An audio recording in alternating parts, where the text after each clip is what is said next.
Out here in East Syracuse today, beautiful day here on Wednesday. A little chilly outside. I don't know how Ronnie Davis III is wearing short sleeves, but he's young. It's amazing how you can do that when you're younger. This past season, 6 of the point standings at Brewerton, picked up a couple of wins there. Fulton Speedway, he was the Dirt Car 358 Modified Champion.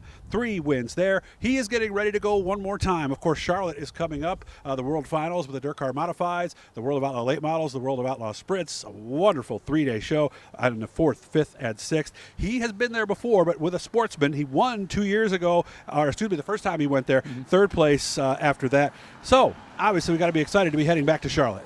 Oh, yeah. It's such a prestigious track, and they hold, a lot of big races there. Obviously, the World Finals is one of the biggest ones, and they really put on a show. So, it was really cool for us to go down there with the Sportsman car back when we were racing there in 16 and 17. And, it was cool to get the first race they had us down there. We won that first race. Amazing. So that was a pretty cool feeling.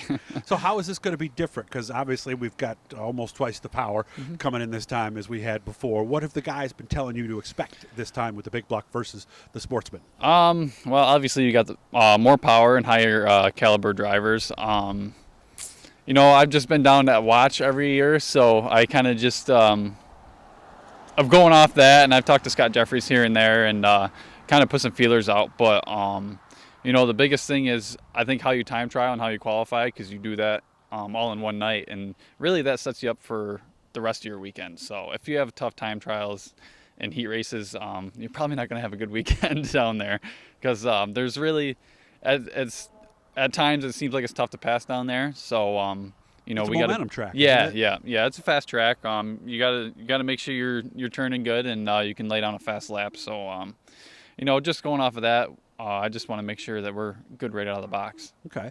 And obviously being a part of this, because before, you were with a lot of great drivers too, because that Sportsman race, there was, 7, 8 divisions, something like that? I think there was 9 they had down there. Yeah. And so I would imagine this is going to be a little bit different. I mean, that atmosphere, I don't know, maybe a little more professional, maybe a little more serious, perhaps? Not that it wasn't in the others, but you know what I mean. Yeah, right? No, you got a lot of the big names there, guys who travel all over the U.S., to go racing, with the sprint cars and the late models, and not even just on that series. Yeah, but people who don't follow it still go to this. No, it's just it's a big event, and I guess that's why they call it the World Finals. That's true, and everything like that. So, what is it that makes that track different than around here? Because I've heard there's really no place to compare it to in Central New York. Yeah, no, not really. First off, you can go by the color of the clay. Red clay was it's cool to see. It's not something that we race on, all the time, and it's a really lit up track. It's usually pretty smooth, from what I've seen and when we race there. And it's a big momentum track, and it's a lot of fun, especially, when it gets to that line up around the wall, you're running that wall. So it's just a cool track, and it's something that you just don't get to run on all year. For those of you who are friends with Lyle DeVore, he had a nice video up today. He's actually down there doing the track, and you're right, it is almost like Susquehanna down in Pennsylvania. The other thing I've noticed, and I do a lot of iRacing, and you know that, it seems like a very, very fast track. Yeah, it's fast for sure. Even when it gets slick, it's still fast. It's still fast. Yeah. Okay.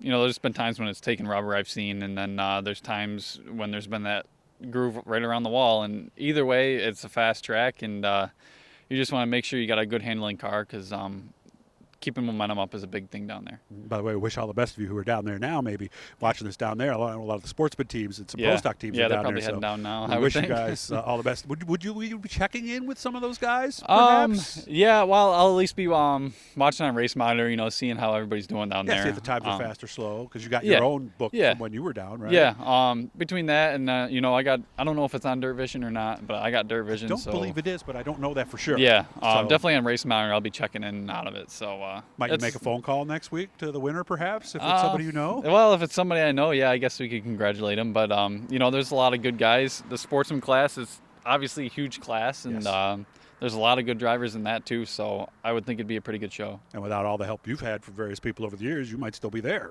So, exactly. I think the Sportsman is really underrated in a big picture when you get down to it, because there's guys there with just as much ability as you, but they just can't afford to make a jump, can they? Yeah, even with a small, you can get into a W16, fairly cheap with, the price of some crate engines nowadays. It's pretty wild, but, you can get into a small block class, but either way, you're going to spend more money.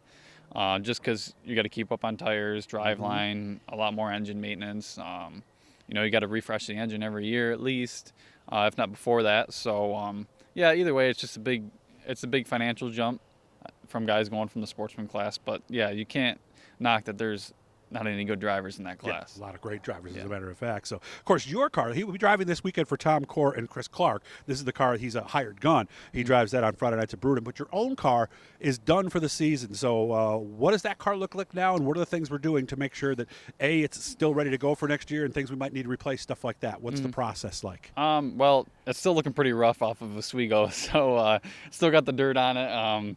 I just actually got it out beginning of this week and just kind of assessed what problem we had with the car. We only made 50 laps and our short rod bracket broke. And then that ended up letting the rear end move all over the place, and so it ripped some brake lines. And it's a little rough right now, but I'm gonna stick with the same chassis.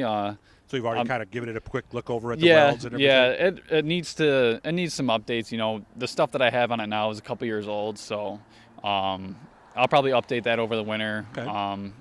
I'll strip it right down to nothing. So it needs a lot of updates and just to be freshened up.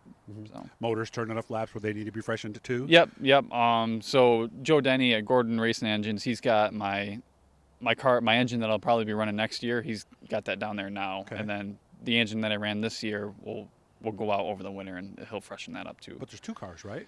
Yeah, I have two cars, but I only ran the one this year. Oh, so the other one's ready to go as a backup? Not really. I robbed parts off of it as the season went. So amazing how that happens. Yeah, right? it sucked. That's the only problem with having two cars. It seems like we never have both of them running at the same time. Yeah. So. You do in March, but not in July. Right? Yeah, no.